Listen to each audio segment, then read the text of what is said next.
Okay, I'll call our meeting to order and recognize that we meet on the traditional territory of the LHTAKO DENE Nation.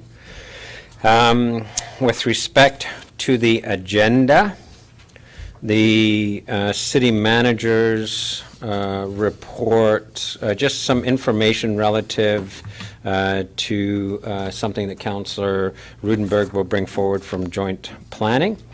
And then I need to add a last-minute item with respect to the Bill 22 transfer for CNC wood products. So that will be agenda item J3. And we're going to add the city manager's report to K6. Okay. Go ahead, Ms. Albers. But with K6 to be discussed right after Councillor Rudenberg's. Yeah, we'll put the two together. Okay. Okay, with that in mind, can I have a motion to adopt the agenda? Councillor Paul, so moved. Councillor Runge, second. Any questions or comments on the agenda? All in favor? Any opposed? Thank you. Okay, Policy and Bylaw Committee. Councillor Runge, first time reporting out of the committee. Thank you very much. So my apologies, I'm booking it through here. And Ms. Albers, it was actually councillors who got me this time. So were you giving me the look? I was. Yeah, and see, I had my head down. It was councillors that gave me the verbal look. So can I have a motion to adopt the regular council meeting minutes? Councillor Goulet, so moved. Councillor Runge, second. Questions or comments? All in favor? Any opposed? Carried. That was just to interrupt your flow. So over to you. Not a problem. So my apologies for the long report. First time writing it. Anyway, this report is to inform council of what was discussed at the last Policy and Bylaw Committee meeting. So first off, I do want to say, stepping into the role as chair, I'd like to thank the previous PABCOM committee and members for actually leaving a pretty seamless program of work to follow. So that allowed us to dig into things fairly quickly. So I'm going to take some headings off here because otherwise we're going to be asleep by the time we finish. So terms of reference and annual meeting schedule, of course, were discussed. Then we also discussed the webcasting retention policy. So initial discussion occurred around how long we should or would like to keep recording council meetings, given that official records are actually our recorded minutes. So the committee decided to hold, we looked at a number of things which are in the report, but the committee decided to hold off on developing a policy until the city has completed 1 year of posting webcasting to its website. That way we can collect statistical data and we can bring it back to council and we can make a much more informed decision. So this should come back hopefully next October, and we'll look at it then and decide what we want to do. The second point that we discussed was a council procedure bylaw, and it was the intention of electronic attendance for council meetings. And this came out of, as virtual meetings become easier, more accessible, and more common, the intentions of electronic meetings need to possibly be clarified. So the committee discussed various things around council attendance, and I won't go into all the points because they're all there. But we will come back to it this week at our agenda meeting, and Councillor of Legislative Services, Gina Albers, has researched information and put it into the agenda for Thursday. So we will look at all sorts of things there. Then we looked at surplus lands and property disposition of city-owned lands, and the committee generally agreed that we could split these policies up into separate policies, with the first one coming to us later by Director Turner. And the second priority would be the disposition of lands requests for proposals for developers that would include things that council would have to do. We'd have to have decisions by council of which lands would be available. We'd have to include a communication and public engagement process for how the city makes lands available through the RFP process, and also include a partnership process where the parcel of land is offered for disposition so that we could achieve council's strategic initiatives and also include all the partners that we work with. And we talked, I think that will be it. in a nutshell, much shorter than it was typed out for you originally, but that's our report. Thank you. Thank you, Councillor Runge. So if you can make the motion for the various action items, so in this case, the terms of reference and Alrighty. then the calendar, make them as separate motions, then we'll look for a seconder. All right, so our recommendation, which of course is to accept our terms of reference and our annual meeting schedule. So we'll do them separate. So Oh, sorry. terms of reference first. Terms of reference So first. Councillor Rudenberg has seconded. Any questions or comments on the terms of reference? All in favor? Any opposed? Carried. Okay, the next one? And the second one is our annual meeting schedule. Okay, seconded, Councillor Vic. Any questions or comments? All in favor? Any opposed? Carried. And then the bylaw, or the abutting properties policy we'll see tonight. That's correct. So we can just leave that until we get to that staff report, okay? Thank you. Thank you. And again, thanks to all of the chairs for taking on the responsibilities and getting their committees up and running. With respect to Cariboo Regional District Board highlights, the highlights are there for your information. Just a couple of points of interest to us. So first is that the Maple Drive street lighting bylaw will proceed. So there'll be an alternate approval process for the funding for those lights. And that went through a process to determine the area that would contribute to the street lights. And so it is a bigger area than just Maple Drive. So it's articulating streets to Maple Drive will be included in that. So that process is now underway. The second item that I want to highlight is that under the Community Economic Recovery Infrastructure Program, there was an opportunity for the CRD to partner with mountain resorts. And so there was a query from Mount Timothy, and subsequently the CRD reached out to both Mount Timothy and Troll. And at this week's board meeting on Friday, we'll see the results of that, and there will be a recommendation to the board to put in a partner application for both Mount Timothy and Troll. So I'll be able to report on what the nature of those projects are after Friday's meeting. Down at the bottom of the first page of the highlights, you'll see that the board supported a query from Northern Trust to fund a LiDAR project for the Quesnel timber supply area. This sort of comes out of our think tank process that then went a bit of a roundabout way. In one of our think tank processes where we were looking at landscape level planning, a key point became you need good inventory in order to do good landscape planning. And that evolved into, if you don't have LiDAR, this aerial photography, this I always have a hard time describing it. It gives us the most discrete detail of the land base. It's good for us in terms of land movement. You can tell tree species. It's at a level of detail that you need to draw the data from it for landscape planning.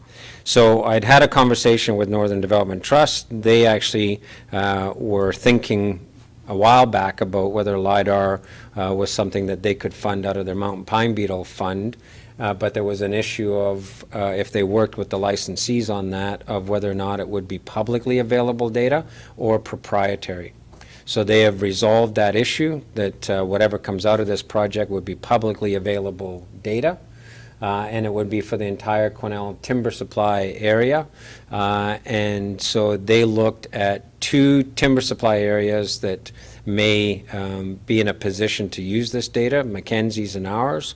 They settled on ours as the best case.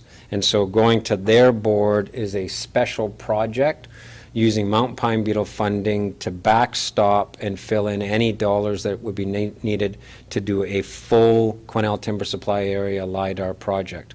It could be in the order of magnitude of anywhere between about 1 and 1.6 million, depending on what the province is able to contribute. So it's a big project for us. So the CRD was asked if they supported that, because of course there's other timber supply areas in the Cariboo-Chilcotin, and the board unanimously supported that. So it will now go to the Northern Trust Board for a decision. Okay? And that's great news for us, because it really helps us to advance our landscape level planning project. And then there's one that's missing from here, and I think it was because it was an item that came out of an in-camera discussion, and the board highlights track by the agenda, but it was brought into the public domain, and that is after substantive discussion, the CRD did choose to pass a motion to stand down on the front end of the community forest process. And they've sent a letter to that effect to Flynn Road.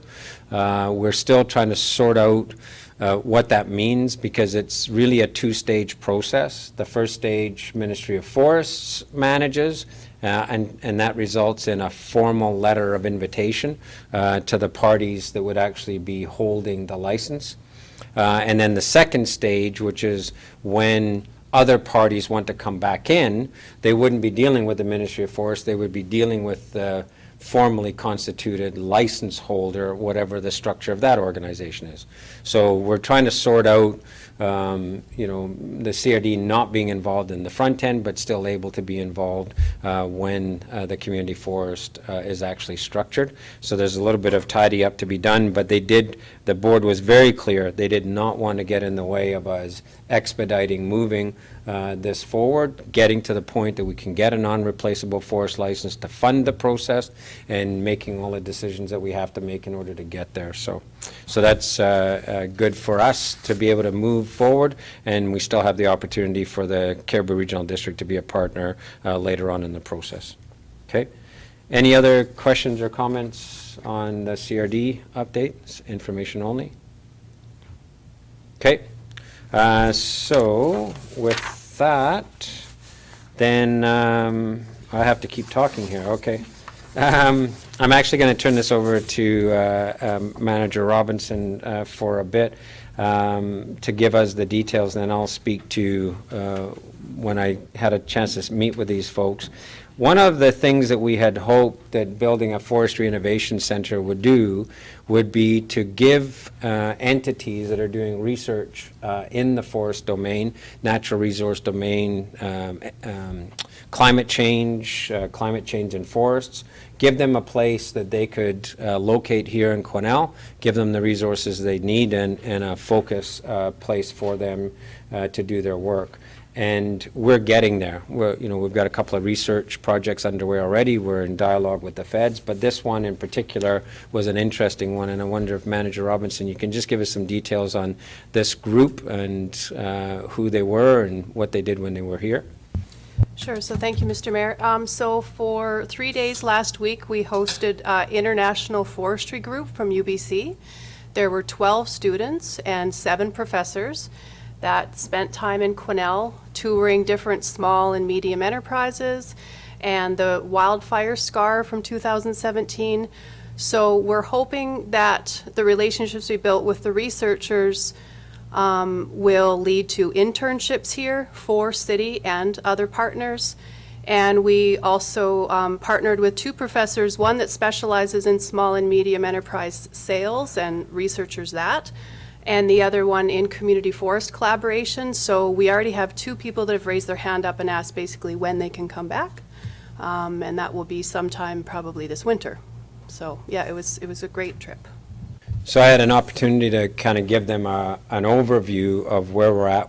One of the questions I was asked to address is why do we have forestry staff on city on the city payroll? Why do we have a Forestry Innovation Center? And I think that they found that quite interesting that we positioned ourselves to actually take the lead in reinventing our own sector and moving that whole agenda forward. One of the women who are the coordinators has actually written a pretty interesting book on participatory processes involved in landscape planning that I think actually give us a bit of a model that we can use for visioning our own landscape planning. So this is the kind of thing that, I get pretty excited about when we take the lead on something and it actually starts to come together the way that we envisioned this, and I would look forward to even more partnerships along these lines. And it's great exposure for our community too, with the folks from all over the place. So that's information only, Manager Robinson. And I should add that they're planning on coming back on a yearly basis now and bringing this field school back.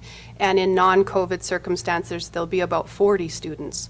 So it's a really great kind of shoulder season opportunity above and beyond the research to bring economic development into the community as well, which is something Manager Reid flagged, which is important. Yeah, and there's another program, and we should actually talk about it because I spoke at their opening, and there's another program at UBC that's another master's program, and they do what they call a boot camp for forestry because these individuals come with undergraduate degrees from a whole bunch of different disciplines, but then end up with a master's in sustainable forest management. And their boot camp that they do currently is down in Nelson. And I think it's for 3 weeks that they do, and it's a pretty large class. So it's a corollary process, and I think they do that in either September or early October. So same kind of thing. If we can get an inroads with these guys, maybe we can do something similar with another group that's out there too. So very good stuff, and kudos to Aaron and Lacey. I got lots of great feedback that they did a really great job in hosting these folks. So, okay. Any questions or comments on that? Okay, over to Councillor Rudenberg. Thank you. So I'm going to read out the draft recommendation that came from our North Cariboo Joint Advisory Committee last week, and then we'll just move on from there. The resolution was that the North Cariboo Joint Advisory Committee recommends to Quesnel City Council that they submit an application to the Community Economic Recovery Infrastructure Program, CERP, for event flooring and storage at West Fraser Centre at an approximate value of $200,000, and it was carried unanimously. So after having this happen at our meeting, there was some further information that came out that wasn't available last Tuesday, and so I'm going to look to Manager Johnson to fill us in on his report and what that information was, and I'll let you take it from there. Okay, so we're going to jump to K6 to put these two pieces together. Thank you, Mr. Mayor. So the purpose of this report is to provide some feedback on a project selection for the currently open Community Economic Recovery Infrastructure Program, the CERP program, the CERP grant program.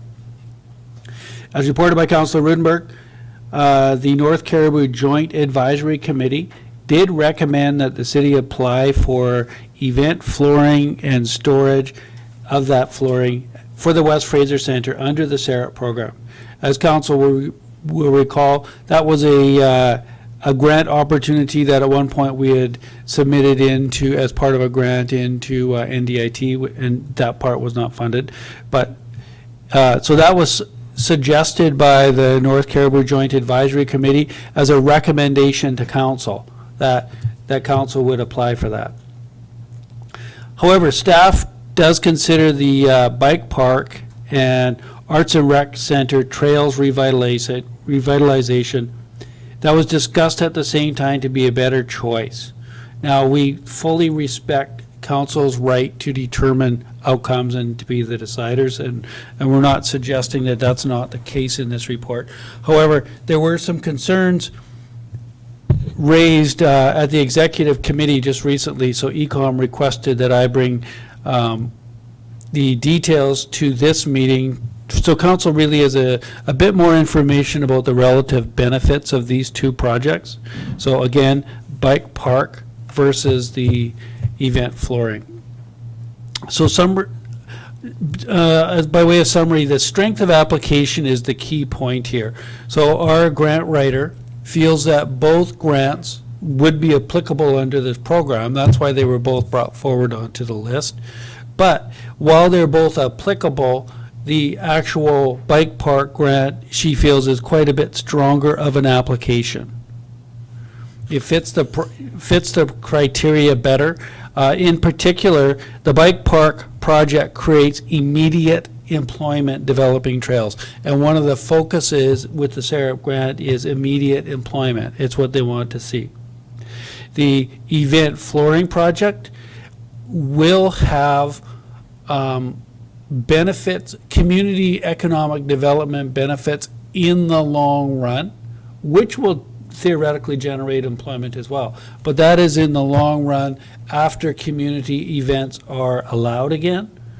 and once people start coming back to those type of events. So long run, we're not saying that doesn't have employment benefits, but from the perspective of creating immediate employment, the bike park project is significantly better. They're estimated probably 3 to 4 employees just during the construction of those trails. And as well, potentially, depending how that project unrolls, could be employment as far as the bike rental aspect as well. So strength of application as well. The bike park project encourages outdoor recreation in a way that is very easy to socially distance using bike trails, which is highly appropriate for the current pandemic recommendations.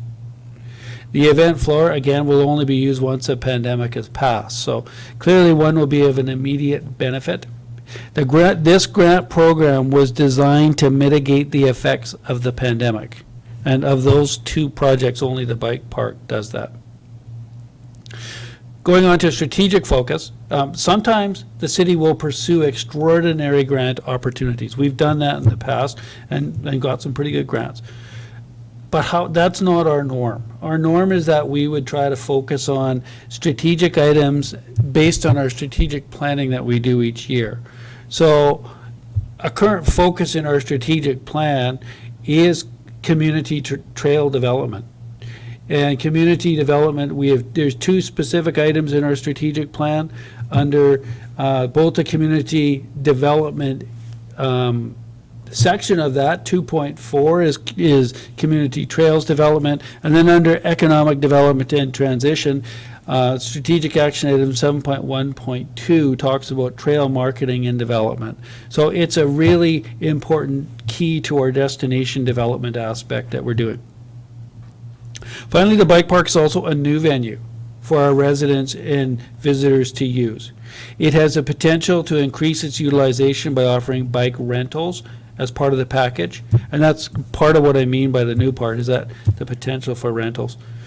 The event floor is actually already there during the off-season, right? So we have potentially 4 months if we chose to be hosters of events. When the ice isn't on, you have a dry floor to deal with anyways.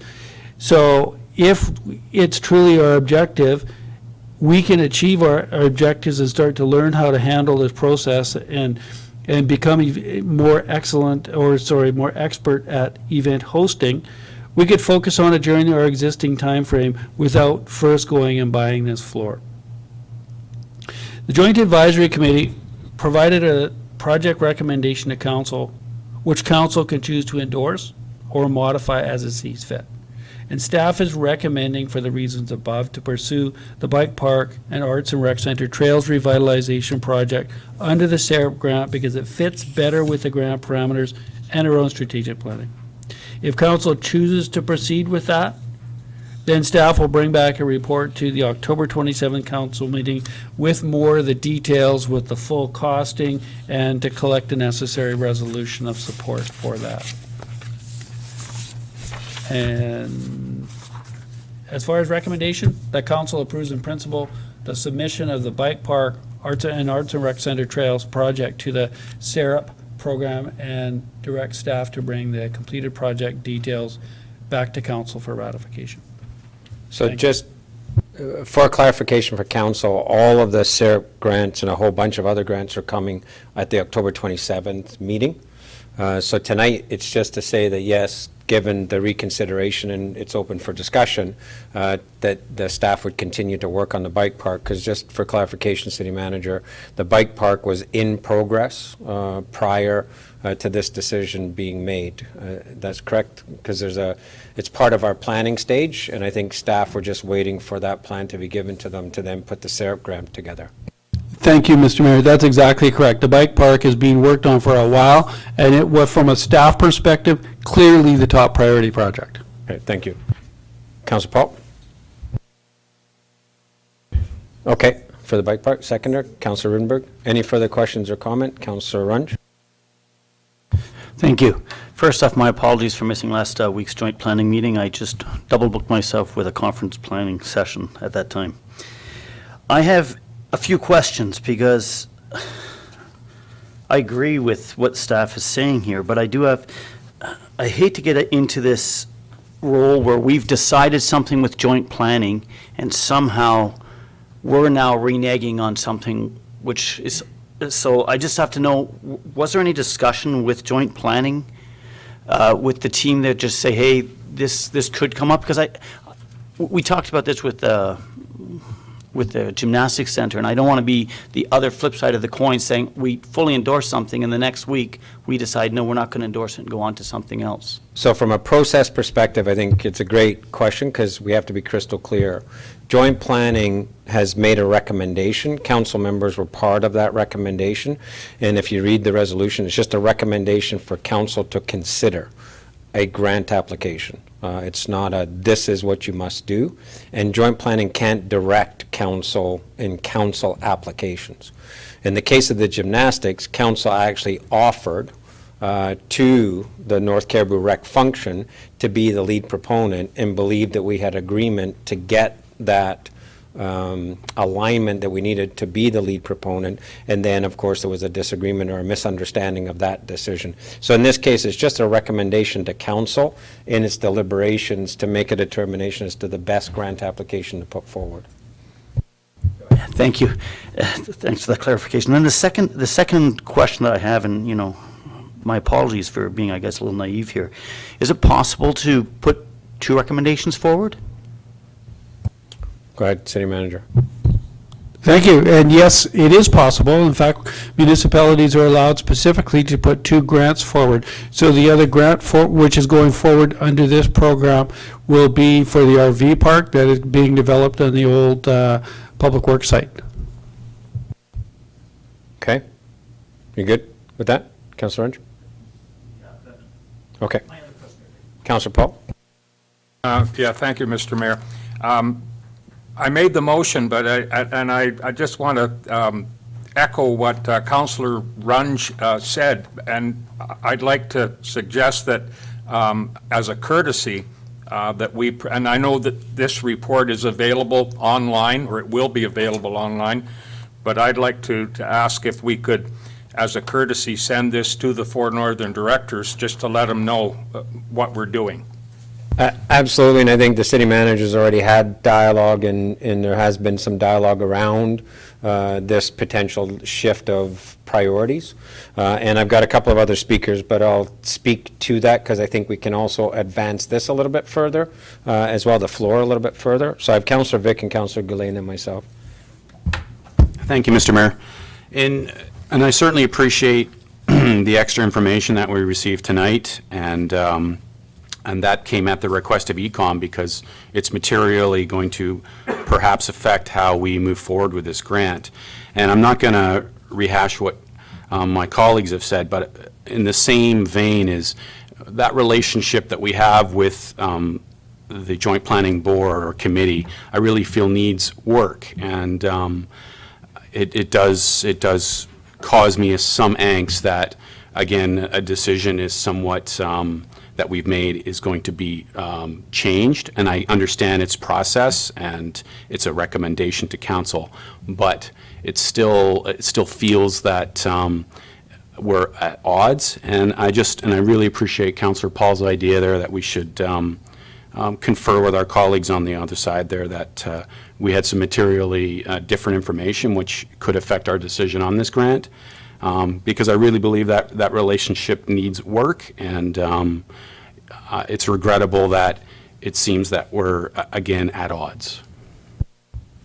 Okay, just so we're clear, you guys are the same guys that were at the meeting, so you're at odds with yourself, right? If you take a look, Councillor Vic, you were the one who made the motion, and so it's not an at-odds situation. I think we have to be careful to characterize it that way, because it's not. My understanding, because I also wasn't in attendance, my understanding from staff is that council members were the more enthusiastic about advancing the floor than the North Cariboo members were, and it's just advice to council to consider this as part of a grant application. Given other information, council now has a different opportunity for a different grant. City Manager and then Councillor Goulet.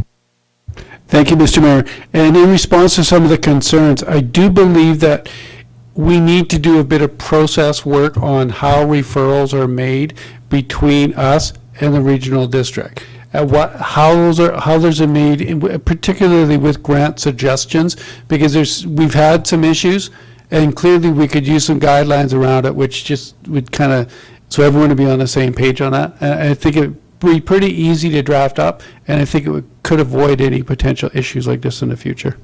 Thank you. Councillor Goulet. Thank you, Mr. Mayor.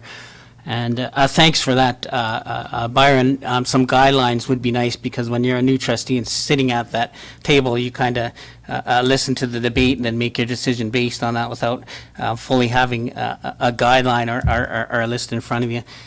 With regards to the motion at the Joint Planning Committee, I spoke in favor of the motion. I'll be out there. It's a public record. Thought it was a good idea for the event flooring.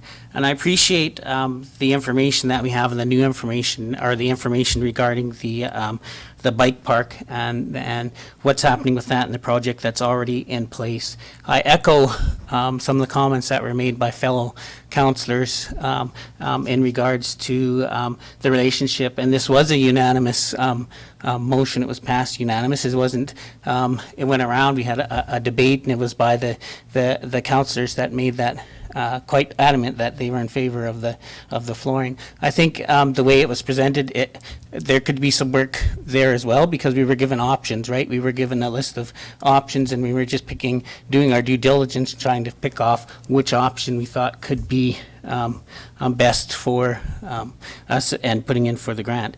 So I'm not sure. I was gonna, for me, I'm going to be opposed to the motion, and I'm opposed for the reasons that we did have this meeting with the Joint Advisory Committee, and it was a unanimous decision, and it was done. I just think we need a better process moving forward and how we do that. But I'll be voting against the motion. I did speak quite in favorably of the flooring. I know it's only a 4-month and it's an interim, but I think there's opportunities there as well as we move forward with the flooring and looking at that. And I know it's only specifically for COVID, but sometimes you can take and look at COVID as being a positive for us and how we go forward. I mean, we're not going to be under COVID, I don't believe, for a long time. At some point, the restrictions are going to be lifted, which will give us an opportunity to use that flooring more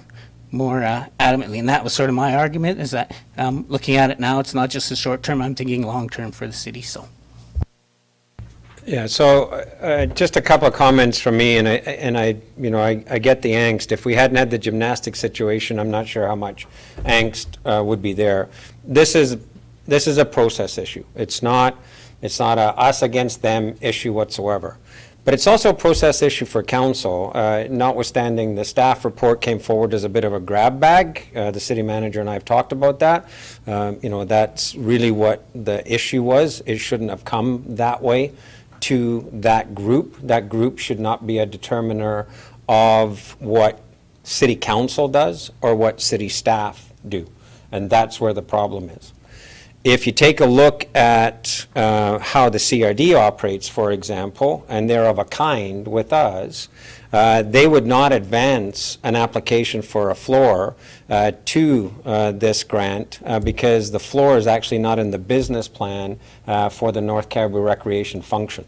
So they have a pretty hard and fast rule that they wouldn't advance this unless it was in the business plan.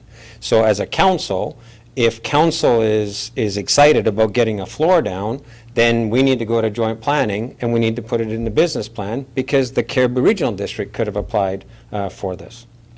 The second piece is we always advance grants for the maximum opportunity for success. In this case, a floor, as the city manager's indicated, has the most limited opportunity for success. With due respect, Councillor Goulet, it is a COVID situation. It does have to have direct job creation. A floor doesn't. You buy a floor. It has to fit in with the idea that we are in a COVID situation with the potential for a vaccine getting further and further and further out. So we have to put the lens on of the people who are looking at these grants, and they're going to come in from all over the place saying, okay, the city of Quesnel wants to buy a floor to put a couple of thousand people into a venue. And we don't know when this COVID situation is over, then they're going to look at other places where there's direct job creation, it fits with COVID, et cetera. So we always advance grants where we have an opportunity for success and where it does get aligned. The key consideration for us, though, with respect to going back to joint planning, is that the bike park is also a fundamental strategic shift for us that we had a discussion about in joint planning. That idea of investment in trails is one of the biggest bangs we can get for our bucks. It's a nominal investment. This is 100% funded if we get this. It's a nominal investment for where people are now shifting to for their recreation as opposed to going internal. And quite frankly, we don't have a business case for a floor. I know it may, on the surface, appeal to people that if we had a floor, we would have events, but as the city manager indicated, we have a floor from March on, and we don't have events. So purchasing a floor will simply add to the operating costs of the North Cariboo Rec function at a time when the group decided to reduce operating costs without a business case, without costing, without anything to suggest that this is the thing that's going to make a big difference. So my suggestion would be, in terms of council advancing this at staff's direction as a key part of our overarching trail development, there is a bike rental opportunity in this. I believe they're going to put in for the purchase of bikes and equipment and a maintenance agreement that would be run through the rec center so that people can actually rent bikes, which is what we're missing just now. But we need to go back and, as part of the business planning that we do with joint planning, actually do the work around a floor. So that's the way to address this, is to go back and say, if joint planning's an agreement that a floor is something that we are interested in, then let's do the hard work of actually doing a business case around it. What's it going to cost us? How do we store it? What would be the return if we had to purchase it ourselves? What would be the costs associated with it? And would it get us any events? Because the worst case scenario we could do is get 100% grant funding for a floor and then never hold an event with it because we can't get promoters who are interested in holding an event during the season that we put a floor down. We also have talked in the past about getting together with 100 Mile House and Williams Lake to see if all three communities ought to jointly purchase a floor, centrally locate it, and move it about, because then the economies of scale and the utilization of the floor might be increased. And then finally, I think we really need to understand, and this has been raised since the West Fraser Centre has been open, do we need to be cost recovering only on events, like we did for 5440? I think we were mostly close to cost recovery on that event. Is that the way? So then a floor makes sense because we're just simply going to do cost recovery in order to attract an event in here that a promoter wouldn't bring in order to get all the economic benefits from it. So my suggestion to council would be to take staff's advice, advance the bike park, the bike rental equipment, let's get that done, and then go back to joint planning and say, okay, now about this floor, let's get staff to dig in and actually do the hard work to see if a floor is justified and get it ready for another grant opportunity should the grant opportunity arise, and put it in our business plan for North Cariboo Rec so that there's a justification for advancing it. So that would be my suggestion as the kind of the next step with respect to the floor. Okay, Councillor Runge. Thank you. In fairness to Councillor Goulet, though, a new floor actually does offer us some sort of or could offer us a financial return. It doesn't mean like events would be could be socially distanced, and then the value of it going forward are really positive too. So, I'm really torn because they're both great great things. So, I guess I think we're when we say, oh, the floor is only good for it's 8 months that floor would be good for Quesnel, possibly 9 months this year, because it seems to be getting colder a little bit earlier this year. Are there events that could be hosted on the bigger floor that are socially distant? I think yes. So, like I say, I'm torn. But that's my point, Councillor Runge. We don't put submissions in for grant applications without a business case. We don't. So because we can't even answer those questions, are there events? Could we host events? What are the operating costs? There's a lot of work that has to be done, and these have to be in October 30th, correct? And in fairness, whether we're looking at the floor or the bike rentals, we don't have a business plan for the bike rentals right now Sorry, either. with respect, again, we do this strategically. We have a North Cariboo Trails strategic plan. We have vested, and this council has given permission to vest in portions of those plans. And so we do have the detailed plans for the bike park at the direction of council is one of our next stages for the bike trail development. We do have data from this summer that a fundamental shift was made to trail utilization, and we've had both staff from the CRD and from the city tell us that trails are the thing and that we need to position ourselves with trails. So we have all of that data, but more importantly, we have the level of detail required to be able to submit a grant. If we submit a grant for a floor saying, we're not even sure if we can use the floor, right? Where's the success in that? Like, let's put it in, it's $200,000. Are there jobs involved? No. Do we know how we want to use the floor? No. Do we have a guarantee that any promoter would ever come to Quesnel because we have a floor? No. Where's the chance for success in it? It's not how we do our business. That's what the problem is. Councillor Rudenberg. Thank you. So, like we said, it was carried unanimously, so obviously I voted for the floor because it was just that opportunity for 100% funding for something that we weren't able to get grants for. But having this other information coming forward, and for me, the key piece on this information is the strength of the application. And when we talk about immediate employment, I think that's a piece that was missing in the discussion last Tuesday. When we talk about design to mitigate the effects of the pandemic, that was kind of missing in the discussion also.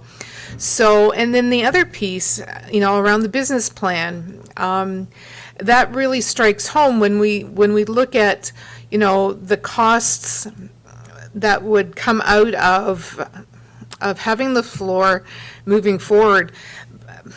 I just think that, for me, I'm going to be voting in favor of this new recommendation for the fact that I think that we want something that meets the criteria of the grant application and that we can be successful.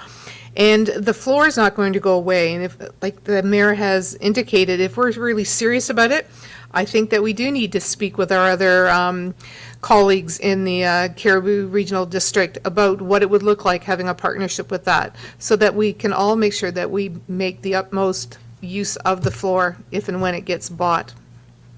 Councillor Paul? Yes, thank you. After that joint advisory meeting, and when we unanimously passed the resolution to go after the floor, I did have some thoughts about the fact, I wonder when we'll be able to use that floor.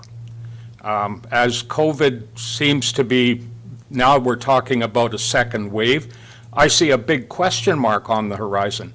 And as the mover of this resolution, I'm certainly not abandoning my desire for the floor. I think that all that we're doing is sensibly postponing it. Councillor Vic? Absolutely. With the new information here, I'm going to be voting in favor of this motion put forward by the city manager. And I'm the one who put forward the motion for the flooring in the first place. So the challenge is we had a very robust discussion at joint planning about this. We talked for 30 minutes, perhaps longer, and it was a very good discussion and well argued. And I think that's why there's some resistance and some questioning on backtracking on that decision. But Yeah, I will be voting in favor of the motion because obviously we want to be successful in applying for this grant. And in light of the requirements for job creation and being COVID sensitive in its application, then obviously we have to be cognizant of that. But I think that's where some of this angst is coming from, is it was a great discussion, it was well thought out, and frankly, it was an option, and that's why I suggested it. So anyway, that's my last word on it. Okay, thank you. And I want to come back to the floor, because I think we can also advance the floor. But with respect to staff's work leading to next week's meeting, when we're going to see all of the grants, because we've got NDI grants coming forward as well as the other COVID-related grants. And depending on the outcome of the provincial election, certainly the NDP government has indicated more COVID relief money in the 2021 budget, and I would be hard pressed that, if there's a change in government, they wouldn't also have some more funding in the future. So with respect to the motion, at staff's direction, to give staff direction to come to us next week with the bike park, all in favor? And opposed? Okay. And do you want that? Yes, so noted. And then could I make a suggestion that I'll make the resolution myself, because then I can verbalize it. A resolution that we go back to joint planning. We'll communicate this decision to joint planning, but go back to joint planning and discuss getting the work done to be able to put a business case and a grant-ready application around a floor for West Fraser Centre. And based on that work, make a determination as to whether or not a floor needs to be included in the North Cariboo Rec business plan, and it's ready for future grant applications. So kind of a threefold: let's do the work, let's put it in our business plan, and then let's get ready for another application when the time is right. Councillor Paul, second? Yeah, I'm okay moving it, because then Gina doesn't have to put words in somebody else's mouth. So Councillor Paul, second. Any other comments on that? Councillor Runge? Sorry, I'd love to add also possibly the option of making it more of a joint floor if we're going forward that way to... Yeah, that would be just part of the business case arrangement, because the CRD staff would look at that as well. Councillor Paul? And could I ask that we communicate this to the four northern directors in advance, like ASAP, rather than waiting for the next joint advisory committee agenda? Yeah, and the city manager can let the CAO know, but I have a board meeting on Friday. I can let the rural directors know as well. Okay, and Councillor Runberg, you'll be there in my stead on Thursday, so you can give them a heads up too. So we'll make sure that they know the nature of the decision. And I think that the northern directors should know that we've had probably one of the longest heart-wrenching discussions on this subject. So we didn't come by this just instantly. Yeah, I think it's a win if we can get the bike park and then the floor at some future date when it's possible for us to get it. So on the motion, all those in favor? Any opposed? Carried. And then we'll make sure we do our communications. Okay. Thank you for your forbearance on that. The item 3, J3, is the added item, and so at last minute I got a text message over the weekend, and then I needed some more information, and then got it at about 2:30 this afternoon, so my apologies that this is coming forward late. If council recalls, we were going to have the new owners of what we refer to as CNC Wood Products, Quesnel Investment Corp., and the Ministry of Forests and Lands were going to come to us as a delegation to give us an update on the transfer of ownership of not only the mill that CNC had, the logging operations, but also the forest licenses, and that those forest licenses are subject to the new Bill 22 review, which gives local governments, First Nations, and community members input into the transfer of licenses. Bill 22 is really intended for large license transfers, the kind where Quesnel had gotten caught out when West Fraser and Canfor swapped massive amounts of timber all beyond the pale of any communications, including to the Minister of Forests.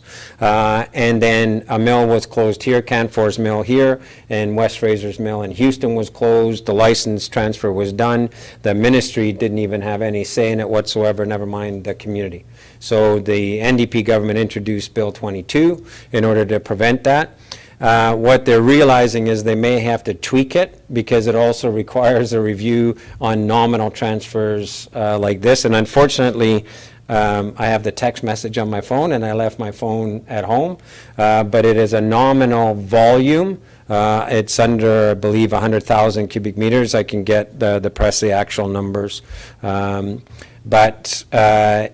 we just need to weigh in whether or not we want to see that license transfer expedited.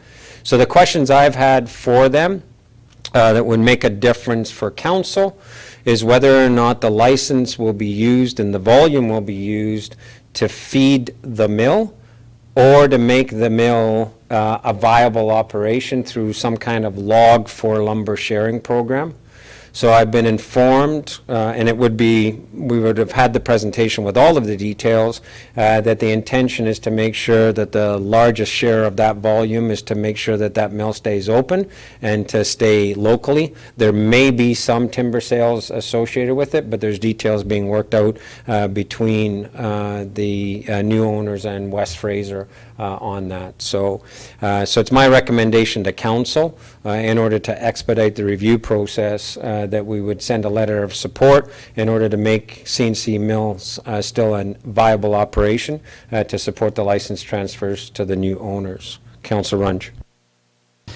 Yes, I don't know, I'm not sure if I'm raining on the parade here, but my discussions with numerous people in town is that mill is being sold and taken apart. So maybe there's something that we're missing here. I just feel, I'm hearing from people that worked at the mill that they're taking it apart, they're moving things out, and it's not actually working the way we'd like it to work. So I would just, it feels like, we're with a lack of information here, and if that were the case, like, I don't know how if we say yes, we're A-okay with this, and then the wood supply just goes away and the mill gets shut down really quickly, I would be very uncomfortable with having said yes to that. So I would caution council members to bring rumor and innuendo into this chamber at all.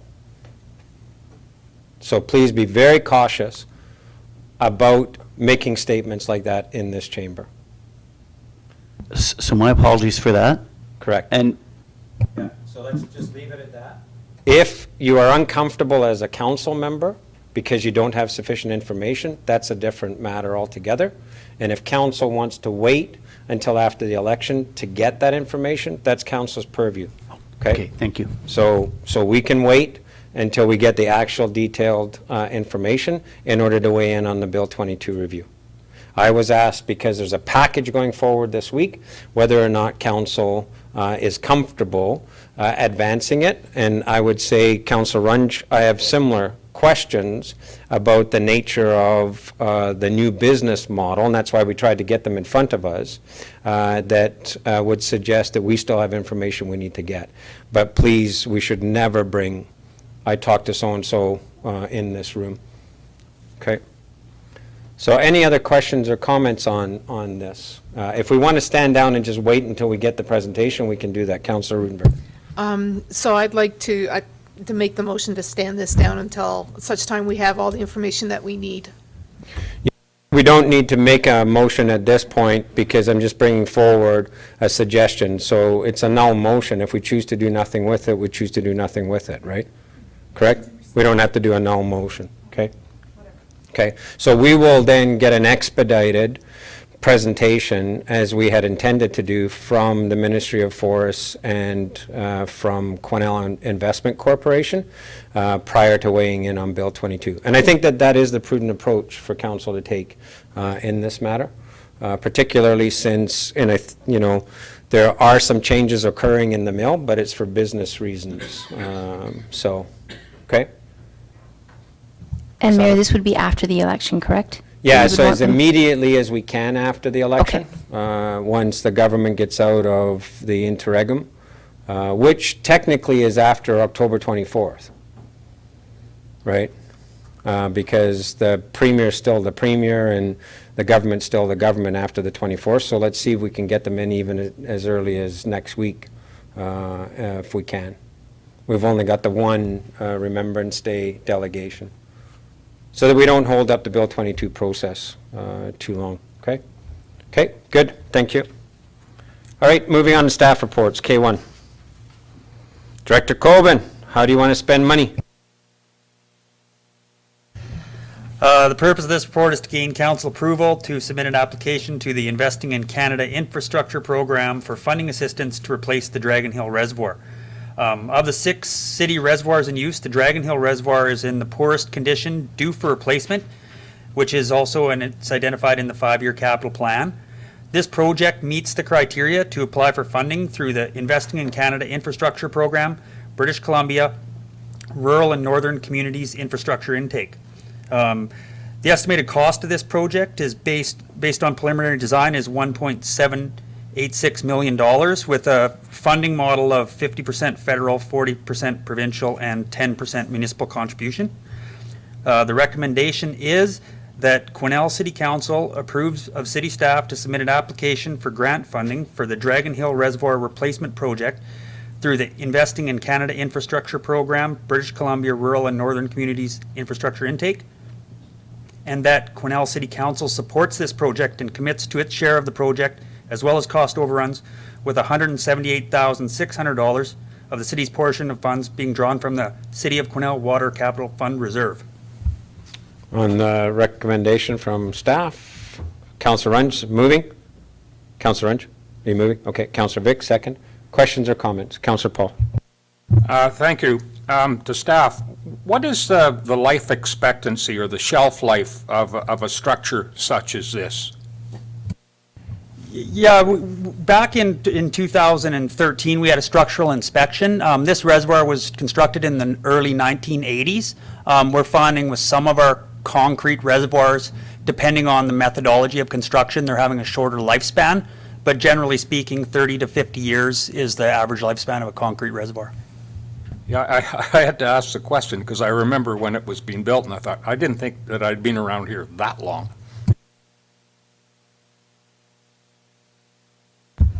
Okay. Anything else for Chris? Okay, on the motion, all those in favor? Any opposed? Carried. This would be a nice one for us to get, if we could get this kind of funding for something that critical. All right, over to Manager Robinson, Fire Smart Crews. Great, thank you, Mr. Mayor.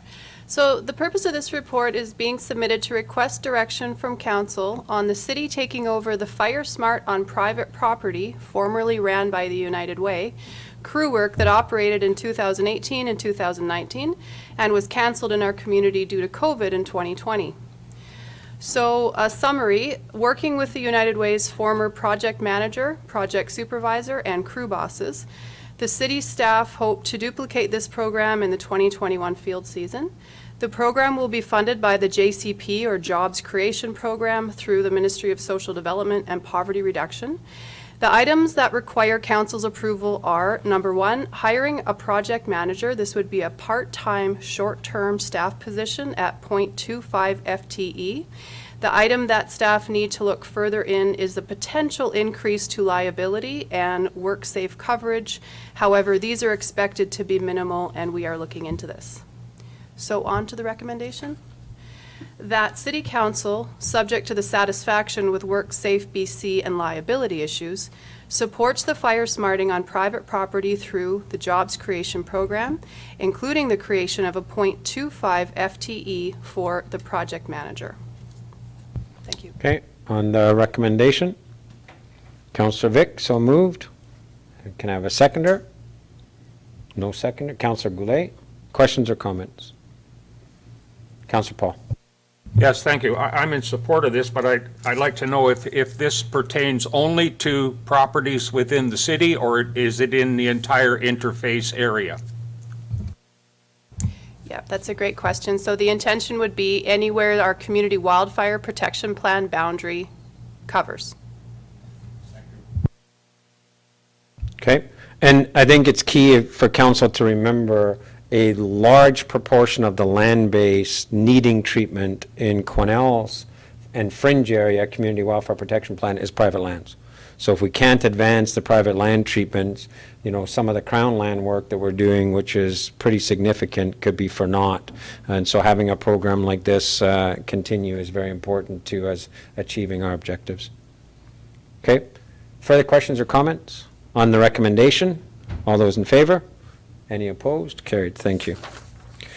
Next, disposition of the private property that we can't treat? No, I'm just kidding. Director Turner.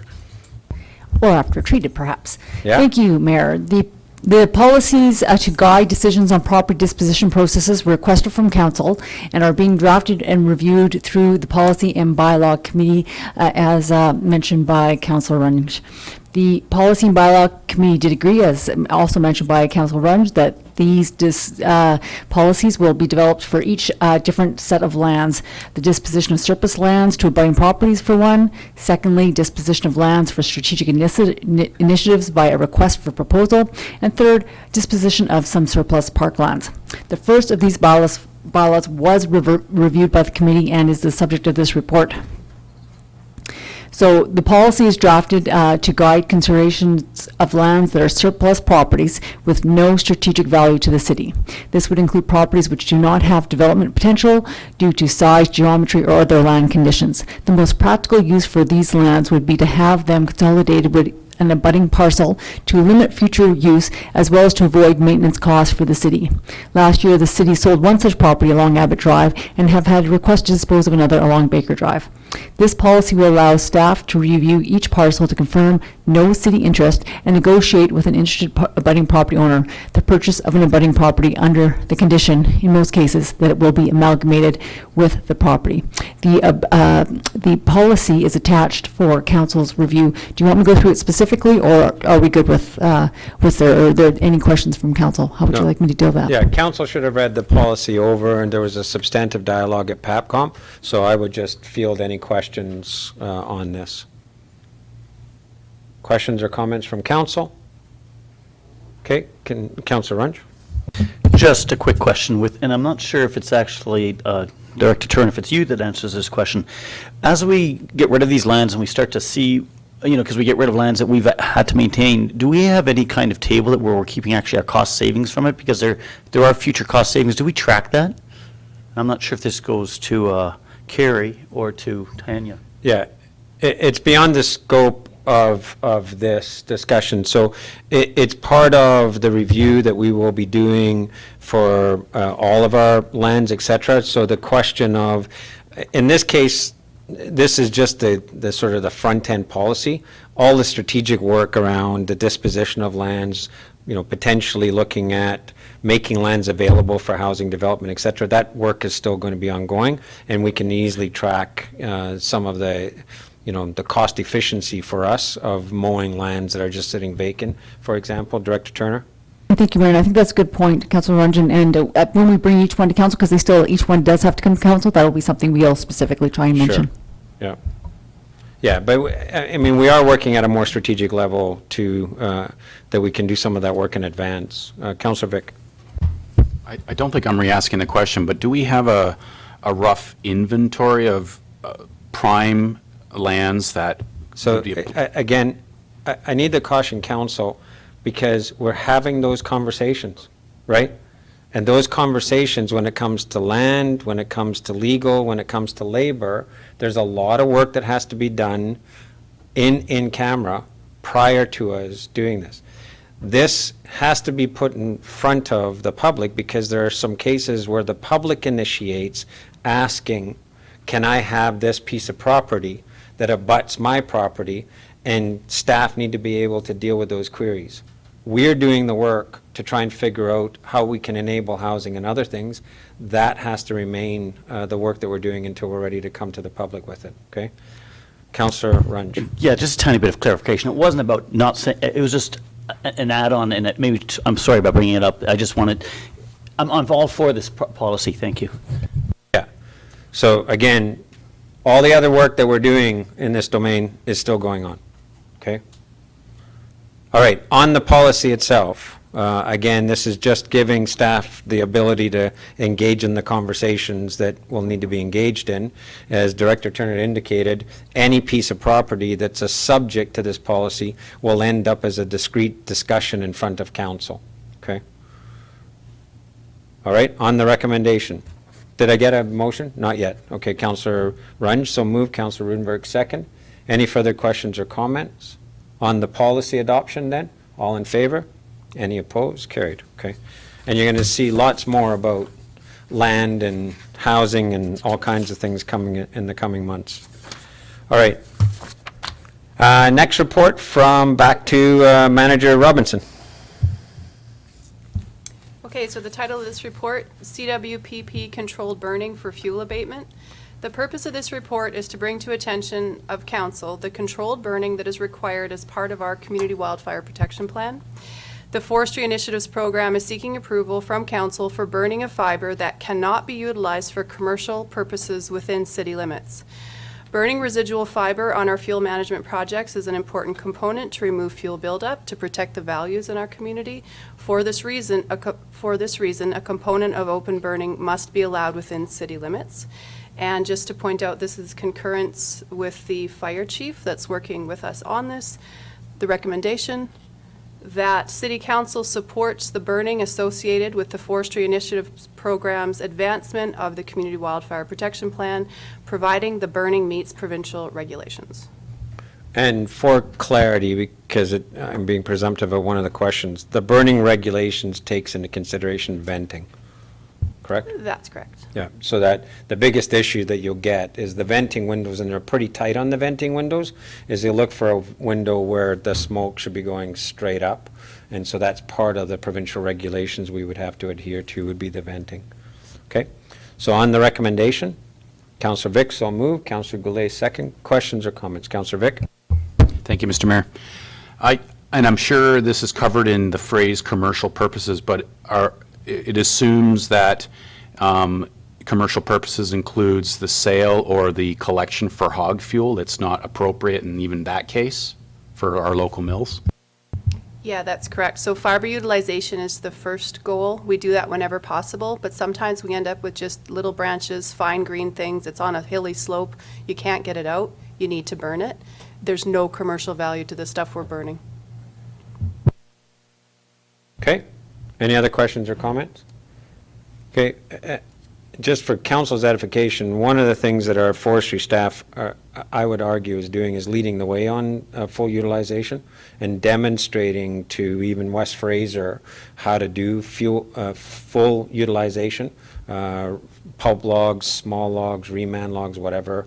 I'm pretty comfortable that burning would be our last resort. So, okay, on the recommendation on the motion, all those in favor? Any opposed? Carried. Thank you for that. And over to Ms. Albers. Thank you, Mayor. The purpose of this report is for council to approve the 2021 annual regular council meeting schedule, and the recommendation is that council approves the 2021 annual regular council meeting schedule. Oh, come on, you could have dug in way more than that. You're just going to stay at that level. Okay, what you'll notice, and again, council can choose to not adopt the schedule and send us back to the drawing board, but we've had some discussions at exec. This council in particular is desirous of having more strategic conversations and more deliberate, longer-term conversations, which I think is awesome. And we have a lot of very big strategic initiatives coming in front of us. Zero waste and initiatives and landfill management, where we're going with the airport, the whole issue around active transportation and our transportation corridor, et cetera. So what this is a slightly different approach to our scheduling, where what we're doing is trying to schedule 2 council meetings per month as a regular council, and 1 joint planning meeting per month, and you'll see that it gets later as normal in the summer. We would still want council members to keep their Tuesday nights open, though, so that we can actually then turn that Tuesday evening into a substantive conversation about one of our strategic initiatives. And I believe the first two we're going to look at will be the waste management landfill, and then we'll be looking at the airport and the work we need to do around that. So what it does is it pushes staff and ourselves, instead of having 20-minute meeting and then a 45-minute meeting during the week, during the month rather, we would make sure that the regular business of council is focused and concentrated, and then free up the other Tuesdays for us to have the strategic discussions. So that's really what you're seeing in front of us, is a bit of a change in how we use Tuesday nights. So with the adoption of the calendar, that's also what you're agreeing to as well. So can I have a motion to adopt? Councillor Runge, Councillor Rudenberg. Questions or comments? Councillor Paul. Thank you, Mr. Mayor. I will be voting in favor of this, but I'm going to be watching it with a close eye to make sure that that we're not using the term strategic planning for in camera generally. I want to make sure that strategic planning discussions are legitimately labor, land, and legal. So Councillor Paul, positioning like that, it disrespects the rest of council. At the beginning of every meeting, if we have to go in camera, that is checked with all council members, and the only way that we go in camera is by unanimous vote of council. So that check is de facto part of our process. So on the motion, all those in favor? Any opposed? Carried. Thank you. And it's not to say that the other Tuesday nights will be opened or closed. That will be dependent on the business of the meeting. Okay, thank you. Moving on then to, we did 6, okay. M1, correspondence from the North Cariboo Seniors Council. Thank you, Mayor. Council has received a letter from the North Cariboo Seniors Council requesting to temporarily close 2 parking spaces as described on the map attached to the letter at Spirit Square for the public open house being held on October 30th from 10:30 a.m. to 2:30 p.m. And also, the North Cariboo Seniors Council would like assistance with barricades from the Public Works Department for this event. And I would just like to clarify, the letter does not give the date of the open house, but I have confirmed that with Councillor Vic. Okay. And City Manager, just for Council's clarification, because we usually see things for road closures, et cetera, this has to do with the fact that we're putting some restrictions on parking, and those come to Council too. Actually, Mr. Mayor, that's a really great question, because staff could have approved this at the staff level very easily, but we wanted to actually give this group the profile of bringing it to council, so it's like an announceable, or an announcement for them, right? So with that in mind, Councillor Vic, what are the actual dates and the purpose of the event, since you're our liaison for the group? Thank you, Mr. Mayor.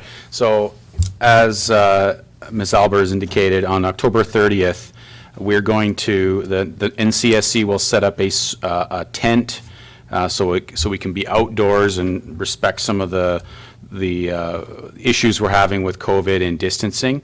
And basically, the event is really to announce to passersby and all those in the community that this group is functioning and doing good work in the community. But most importantly, we're going to have a function there where we're going to try and sign up some volunteers to join the group to help with some of the activities that we do. I also understand that we'll be looking for, there'll be some goodies to hand out and some information pamphlets and whatnot. So it's an information dissemination campaign, recruitment for volunteers, and a general announcement in a more public way that we're here. Perfect, thank you. So with that in mind, can we just treat this as an information item then? Do we have to do a resolution then? Yeah? No resolution is required, and I can just pass it along to Public Perfect. Works.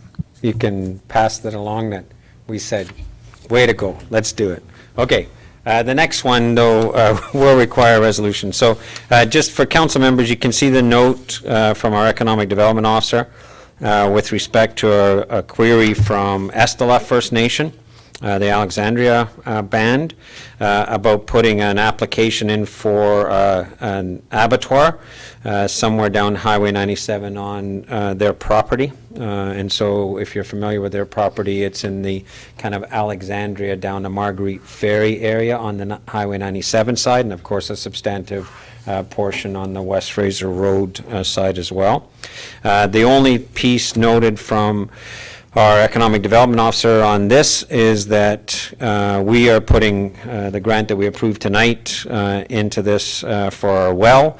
This is something that we often encounter where other agencies are putting in grant applications to the same stream that we are, so it's up to council to make a decision on this. An abattoir has been a long-sought facility in our area.